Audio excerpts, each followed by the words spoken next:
It was a clear and sunny day at Harford County Regional Airport. The air traffic controllers were busy monitoring the incoming and outgoing flights, when they noticed something unusual on their radar screens.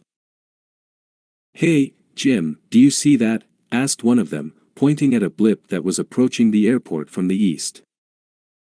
"Yeah, I see it." "What is it?" Jim replied, zooming in on the screen. "It's a Boeing 747, flight number 13, from Paris to Los Angeles. But it's not on our schedule. And it's not responding to any of our calls. Maybe it's a hijack. Or a malfunction.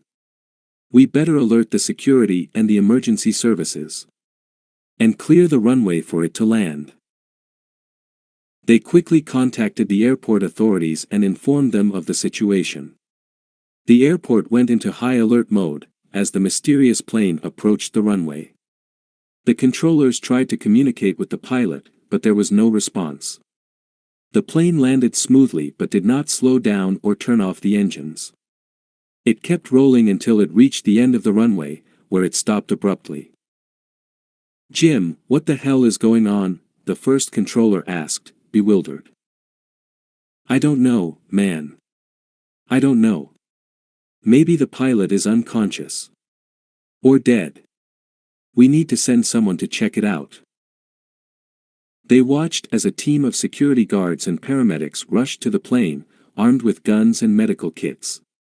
They surrounded the plane and tried to open the doors, but they were locked. They had to use a crowbar to force them open. As soon as they did, a foul smell hit them. They covered their noses and mouths and stepped inside the plane. What they saw was horrifying. The cockpit was empty. There was no sign of the pilots, or the flight attendants, or the passengers. Instead, there were rows and rows of skeletons, sitting in their seats, wearing their clothes and belongings. Some of them had headphones on, or magazines in their hands, or food trays in front of them. They looked like they had been there for a long time, decayed and dried up. The team was shocked and terrified. They backed away from the plane, screaming and vomiting. They radioed the controllers and told them what they had found. "Jim, you're not going to believe this. There's no one alive on that plane. They're all dead. They're all skeletons." "What? How is that possible? How long have they been there? Where did they come from?" "I don't know, Jim. I don't know. But we need to get out of here.